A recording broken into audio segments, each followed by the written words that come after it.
We're talking everyone's favorite topic, Kirk Cousins. And also, we play a little bit of a game with some of the Vikings veteran players. All that and more coming up next on Superior Sports Talk. Locked On Sports Minnesota Podcasts. It's endless Minnesota Vikings talk with the diverse voices of your local experts. Now it's Superior Sports Talk with KARE-11 sports anchor Reggie Wilson and Luke Inman. It's 30 minutes every day, and it's all the Minnesota sports you need. It's Superior Sports Talk, and it starts now. Welcome in. Happy Thursday to Superior Sports Talk. It's your favorite substitute host, Sam Ekstrom, in for Luke Inman, alongside Reggie Wilson, KARE-11 sports anchor. He's on Twitter at Reggie Wilson TV, and he told you we got Kirk Cousins talkers to get to. We're also going to play Restructure, Extend, or Let It Ride. We'll tell you more about that in segment 2. And Rudy Gobert with a massive night for the Timberwolves. We get into that in What Does It Mean. Make sure to download and subscribe this podcast wherever you get your podcasts. It's free and available. We're also on YouTube, where you can like, comment, subscribe there as well. Get all our shows on video and download our app on Amazon Fire and Roku. That's a great way to watch the program. Watch the Chris Carter interview.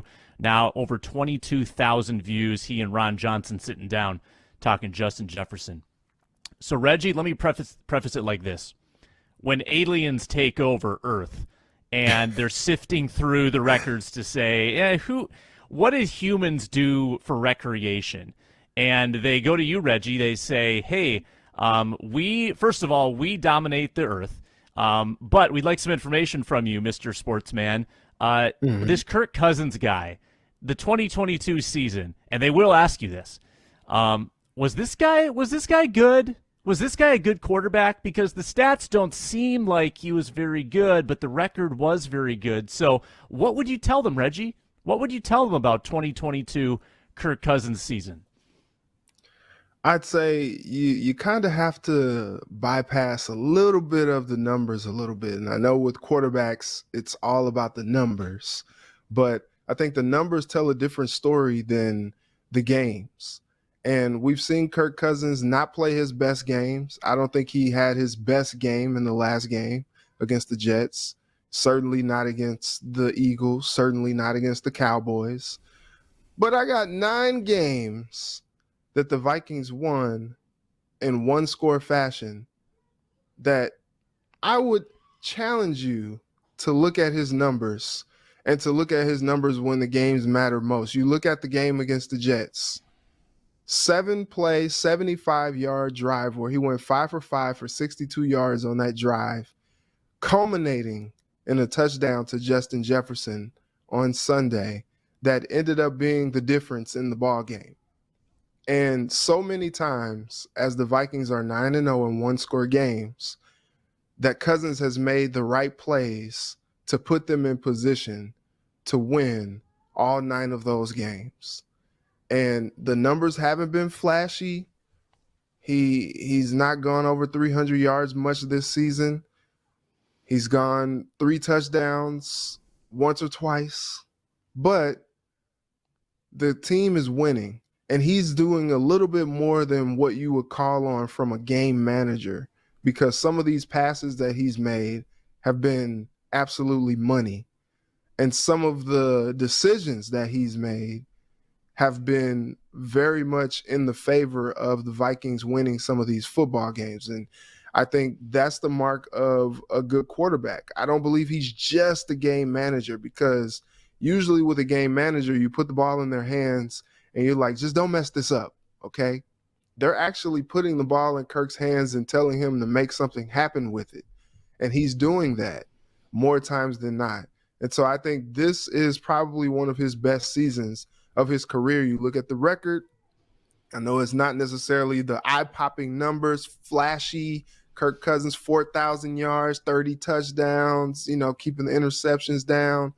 But he's still not fully in control of the offense because he's still just learning it on the fly, but he's still doing what he does, and that's helping them win football games. And so I give it, I give it, I don't know. I give it 5 stars. Mm-hmm. Yeah.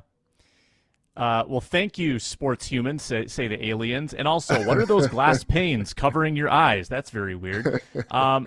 If you look at Kirk Cousins' time in Minnesota, at least, 2018 was his best completion percentage season, his best yardage season, 30 touchdowns to 10 interceptions. That all seems very good, but the stats do lie once in a while. And I think they've been lying about Kirk Cousins for a while. I think the stats have been inflated, frankly. If you look at that 2018 season, he lost the biggest game of the season in Week 17 against the Bears, and he had so many turnovers that year at horrible times, often resulting in touchdowns for the other team. Nobody who watched that season would say Kirk Cousins had his best Vikings season. It was a complete mess, to be honest. So I think the reverse is true here. I think that he's much closer to his best than his worst by virtue of that big 6 at the end of that stat line. 6 game-winning drives, 6 fourth-quarter comebacks, which is so different from the Kirk that we got used to in the previous 4 years in Minnesota. But you're there at the press conferences, Reggie. I do detect a different Kirk. I don't know about you from last year to this year, but he seems looser to me. And maybe it's just the winning. Maybe the winning does this to him, but he doesn't seem like the same kind of, like emotionally repressed guy at the podium. He doesn't seem like he's constantly nervous to speak up. I just feel like he's really like feeling liberated kind of as a football player and just as like a human in this team with this culture. Yeah, and he talked about that after the Patriots game. He said that he feels empowered because his guys are keeping him encouraged even when he makes a mistake. They're like, "Oh, that's all good, Kirk. You're gonna come back and get it done. We believe in you."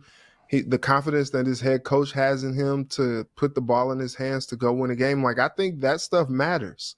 And we know that he wasn't on the best terms with the last head coach, but he actually is doing what this head coach wants him to do. And that's kind of become like a cyclical thing. Like, it works and it just keeps going round and round and round, and it keeps working in his favor, and it keeps working in the Vikings' favor. When Kevin O'Connell took the job, he just talked about how excited he was to coach Kirk again. And people were like, what do you mean? Like, are you being serious? Like, are you being tongue-in-cheek here? Are you just you're trading smoke? him, right? You're trading him, right? Yeah. And then he got extended, and it was like, oh, okay, yeah, I guess they do feel like they can win with Kirk. And I asked Kevin O'Connell earlier in the spring, like, do you feel like Kirk can, reach a different level? Do you feel like you can take his game to another level? And he told me yes. And so I think this is the proof of that. And it's exciting to see like a guy have a confidence in someone and him like execute that confidence and show and prove that he meant what he said. And that's what we see is playing out this year. Okay, consider this a pivot into our next segment, which is going to be restructure, extend, or let it ride with Kirk Cousins' contract. He's got one more year after this, and there's definitely going to be a negotiation after this season. Based on what we've seen so far, are you restructuring, probably not, extending, or just letting it play out next season? I think the Vikings are in this weird spot with the cap, man. I guess maybe you would try to extend. I mean, he's still a relatively youngish quarterback. He's not the youngest, but he still, I feel like, probably has some good years left in him. He doesn't take a whole lot of shots now. He can't keep taking all the shots that he took against the Jets week in and week out. But, he's got some pretty good tread left on the tires, I think. And so if this season continues to play out and they continue to have success this year, I can see an extension being on the table. But I think you letting it ride probably is hamstringing the franchise a little bit more than maybe they need to or maybe they want to. So I think something has to be done regardless after this season.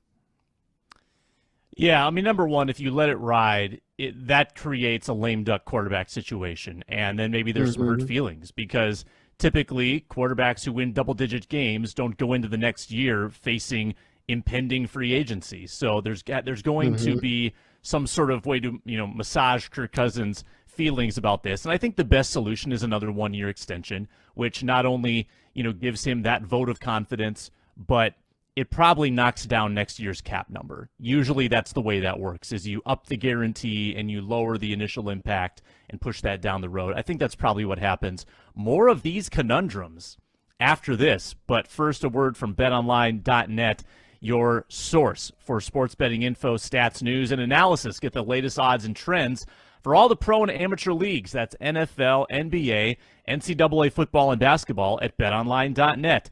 We give you the Vikings line every day on this show. And, hey, some people have bet on the Vikings since yesterday. The Vikings are now just 2-point underdogs instead of 2.5 in Detroit. The over-under is 52.5. You can track that all week long and all the lines for all the games at betonline.net. You can also get the best sports podcast there. It's betonline.net. Check it out on your mobile device, and it's where the game starts. Reggie, it's time for the continuation of Restructure, Extend, or Let It Ride. I've got 5 veteran names here, besides Kirk Cousins, that I think the Vikings have to make some decisions about. So we'll move quickly here. I'm going to start with Eric Kendricks. Your thoughts on his future? Yeah, I think you let the contract ride because Kendricks is still a productive player and he's still an impact maker on the field for you. But I'm not sure if they can afford to do anything else. Like, I'm not sure. But you definitely don't cut the guy. Like, he's still one of the most productive linebackers in the league, in my opinion. So, yeah, cutting is off the table. I think you're right about this one. I think you let it ride. And it helps that his cap number actually goes down next year from like 13 to 11 or 12 to 11. So it's not one of those escalating numbers where it's untouchable. I think you can hold on to him next year. He'll be 31. And I do think that Brian Asamoah is waiting in the wings to replace either Kendricks or Jordan Hicks after next year. Maybe even he replaces Jordan Hicks next year. But I feel like you've got a good replacement in line. But I think you let it ride. I just think that he means too much to that defense. And if they can figure out the scheme a little better, I feel like Kendricks could still be an elite pass coverage linebacker. He hasn't shown that necessarily this year, but I'm not sure that it's his fault. I think it might be more schematic with the way that Donatel's trying to coach him up. Let's keep moving. Dalvin Cook. What are you doing with Dalvin? Oh, I think you try to restructure if you can. Just because that's a contract that, it's a good contract, and I think his production is still at a high level. I think he's still one of the top running backs in the league. And so you try to do what you can to find some room and see if he's a team first guy. And so I think that's a case where you try to see if you can restructure if you can. I am leaning toward a cut, but he's also stayed healthy this year. Yeah, I mean, well, I'm also the guy who, was saying to trade Alexander Madison. I'm just not in the camp of paying running backs. I think that you need every cent that you have to pay a Justin Jefferson, to pay a Daniil Hunter. Like, you need to be really wise with how many 8-figure contracts you're giving out. Dalvin is going to be $14 million against the cap next year. You can save $8 million by cutting him. You've got Ty Chandler, Kene Nwangwu.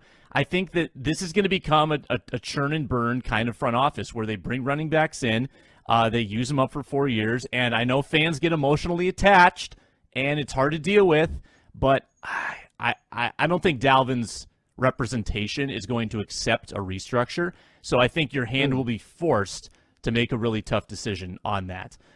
He wasn't cuttable this year. His dead cap was 17. Goes down to 6 next year. I think I think it's on the table. I do think it's on the table because you don't want to have these guys after they're washed up. You want to make the move before that happens. So love you, Dalvin, but that's just where my head's at. Adam Thielen. I mean, you talk about emotional attachment. I mean, this is where it gets really tricky for Kwesi Adolfo-Mensah. What are you doing with Adam Thielen? Man, Adam Thielen is still a productive receiver for them. I think you let it ride.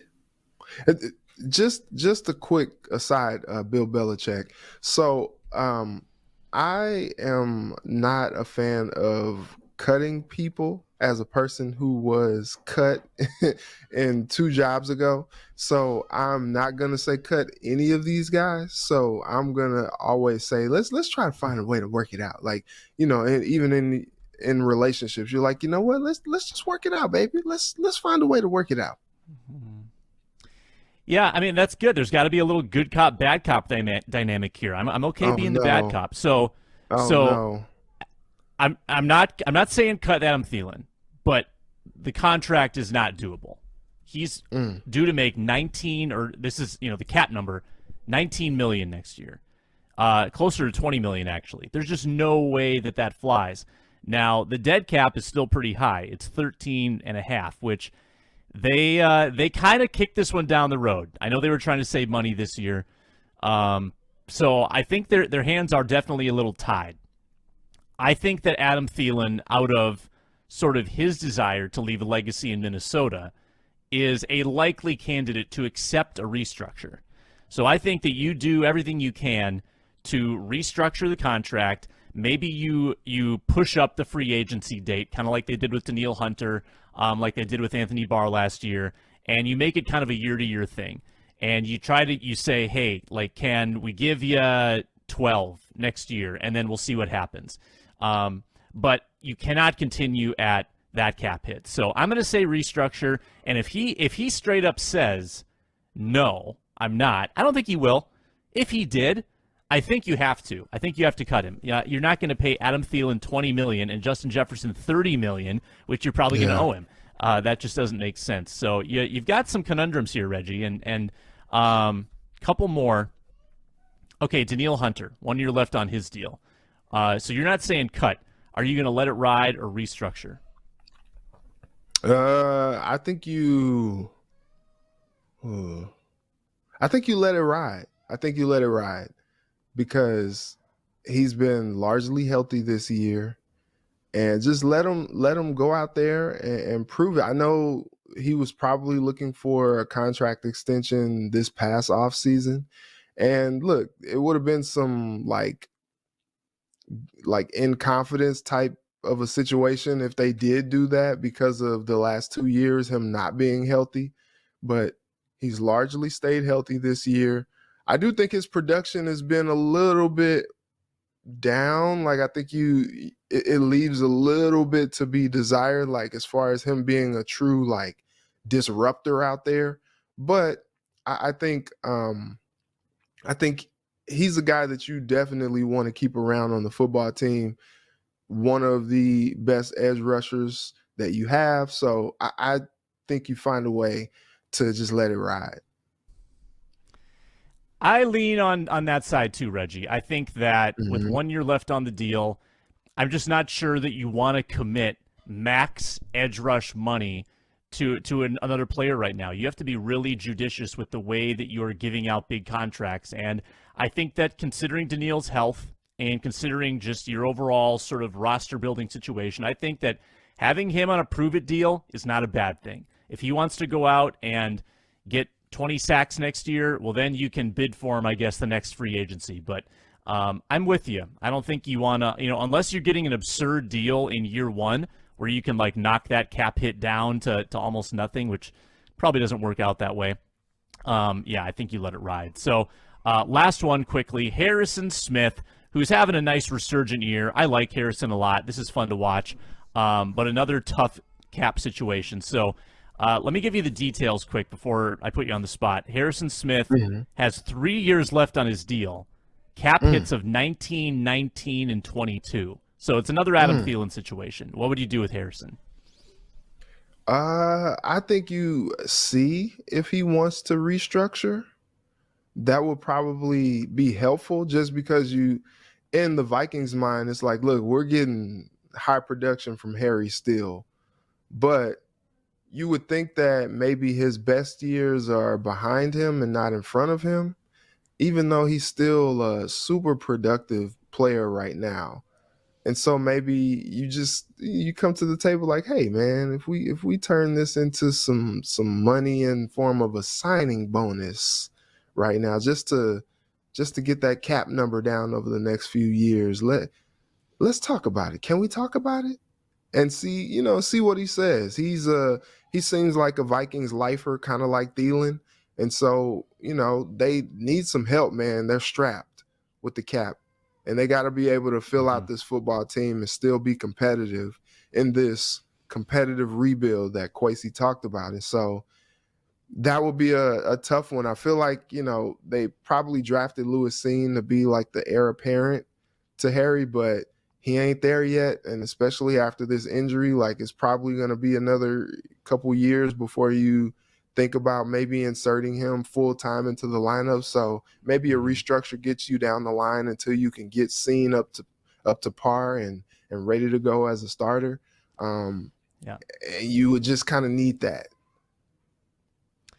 Yeah, so I'm also in the restructure camp. And here's the point of the exercise, Reggie. So if you tally up all of these guys' cap hits, Kendricks, 11, Cook, 14, Thielen, 19. So that puts you at 44. Hunter's like 13, 57. Smith is 19. So that's $76 million, Reg.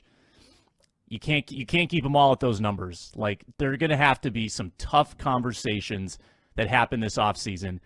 And I'm not sure it's realistic to keep all those players. I mean, you can maybe get the numbers down a little bit. We'll see how much the cap goes up. See how this is really going to put Kwesi Adolfo-Mensah to the test. Like, how creative can he get to keep this team intact, if he even wants that? I know that he's also got his eye on the future too.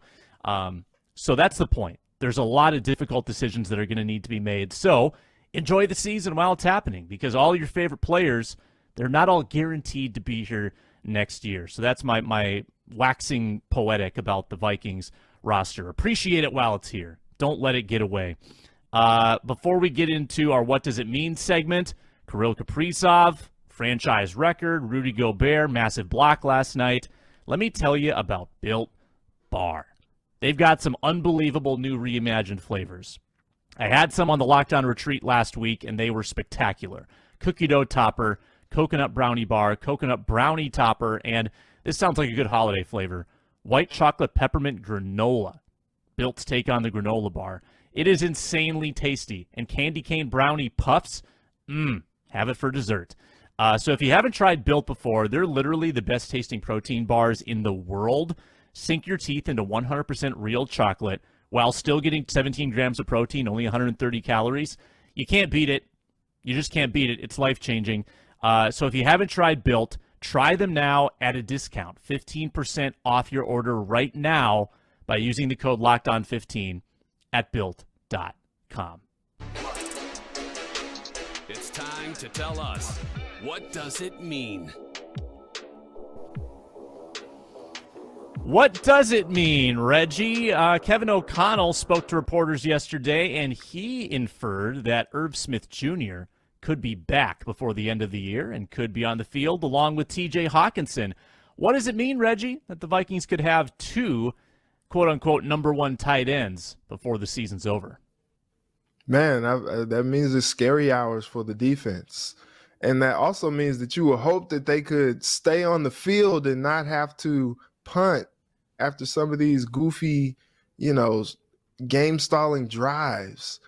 It would be good to get Irv Smith Jr. back. I think it lends to what you were saying in the last segment, like, enjoy things while you can. Like, there's going to have to be something that happens. Like, you probably can't keep both Hawk and Irv. So it's like, while you have him, if he's going to be healthy enough to come back and play, like, all right, let it rip, and you would hope that maybe that would help sustain some of these drives and some of these lulls that we see in these games where they can't keep it going. Like, you would hope that maybe that helps. They get a lot of good, timely production from Johnny Munt, but I think if you put Irv Smith Jr. up against Johnny Munt, you would probably say you would rather have Irv, especially from an athleticism standpoint. So you would hope that, like, the Vikings just kind of have like an embarrassment of riches. And so you would hope that putting Irv Smith Jr. back on the field would just help this offense just even more so over the top. You line up Irv on one side, Hawk on the other side. Like, now you're talking about matchup nightmares for the defense. And Kirk Cousins is sitting back there like, hey, pick your poison. Who do you want to try to cover? You want to cover Hawk? Okay, I'm going to hit Irv. You want to cover Irv? Okay, I'm going to hit JJ. Okay, you want to cover JJ? I still got Thielen. You want to cover Thielen? I can hit Osborne. Oh, by the way, watch out for Jalen Reagor running a go route. He may run by you. Like, embarrassment of riches on offense. So I want to temper my expectations for Irv Smith, because let's remember, this is also the guy who was basically splitting reps with Johnny Munt early in the season. Like, there was something there where he wasn't necessarily playing a tight end one role. So Johnny Munt, in the weeks that TJ Hawkinson has been on the team, he's been tight end two. Hawkinson has been there. How long has it been now? Now, Reggie, was it Washington? Yeah, Washington game. That's where he debuted. Mm-hmm. So Munt has played between 15 and 37 snaps. So if Irv comes back, he's probably taking a chunk of that, probably not all of it. I think that there's probably a couple moments in the course of the game. I wouldn't expect Irv to have 7 catches for 80 yards, but there's a couple moments where if they can scheme something open on a key third down, and let's say Irv only gets 12 snaps, but a couple of those snaps are going to be big, like creative, like they worked on it in practice. They've got a really good way to get him the ball. I think that's the way you use Irv Smith. Maybe even some red zone stuff with, TJ Hawkinson and Adam Thielen and Justin Jefferson getting a lot of attention. Irv Smith finds himself open on a little post over the middle. I think that's the way you play it. You don't expect him to be a big producer. Matt DeBritz, don't start him on fantasy, please. But I think he can still have an impact, just a little smaller one. What does it mean, Reggie? Kirill Kaprizov scored a goal last night in defeat in Calgary, but it set the Wild franchise record, 7 games in a row with a goal and 14 games in a row with a point. He's on a tear right now. What does it mean for the Wild and for Kirill Kaprizov that he is just feeling it right now? I think it just means that Kirill is one of the best players, the best young players in all of the NHL. And it also means that as long as he's slapping it in like that, they're going to have a chance each and every night out there on the ice. Like, last night was a little discouraging just because, like, they came back. Well, first off, they got out to the 2-0 lead and then squandered it. And then they came back thanks to John Merrill. And then it just fizzled down the stretch. And that was a little disappointing. But I think you look at what Kirill does and what he's been able to do, especially over this last, as you said, 7-game stretch. Man, that guy is going to keep you in every game. Like, you feel like even if you're down, you're not down, because he's a guy that's going to help you stay in games. And, just one little flick of the wrist, all of a sudden, like, you're in it. And he's going to help. I don't know what this Wild team's ceiling is this season, because it's been hard to understand, like, who they are from a consistency standpoint. But I know that as long as they have Kirill the Thrill, that is, number one, going to be fun, and number two, they're going to have a chance each and every night. It's almost as if Kirill said, "Oh, we lost Kevin Fiala. I'll just score enough goals for both of us." Right. That's what he's doing right now. He is one of those turn on the TV to see him kind of guys. And they don't come around very often. Like you turn on the TV generally to see the Minnesota Wild, to see how the team does. But with Kirill, you're watching each shift. Where's 97? Because you want to see what happens. Something great is going to happen. And he just scores goals from so many creative spots on the ice. He scores, in front of the net. He can score with one-timers. He can have the puck on his stick and create stuff. He's just a wonderful young player to watch. It's really exciting to have him on this franchise. Now the Wild need to string some games together. They're right now they're treading water. They're trending the right way, though, after that homestand. Let's see what they do against Edmonton next. Last one. What does it mean, Reggie? Thriller of a Wolves game last night. Oh, yeah. Back and forth. They blew a lead, had a out-of-body experience in the third quarter again, and then fourth quarter they tighten it up. Rudy Gobert makes 2 clutch free throws at the end, goes down, blocks Buddy Hield from behind, clinches the game for the Wolves, 16 points, 21 rebounds. What does it mean for the Wolves that Rudy Gobert just had maybe his best game of the year? Yeah, it means that they're trending in the right direction. That's the Rudy that they traded for. 16 points, 21 boards, 2 blocks, even added a steal in there. Like, he had 3 steals, even had an assist. He had 1 assist. Like, that is what they need. That is what they need. 16 of those 21 rebounds were on the defensive end, which means that he's cleaning up the glass and we're going the other way with it, giving our guys a chance at the other end.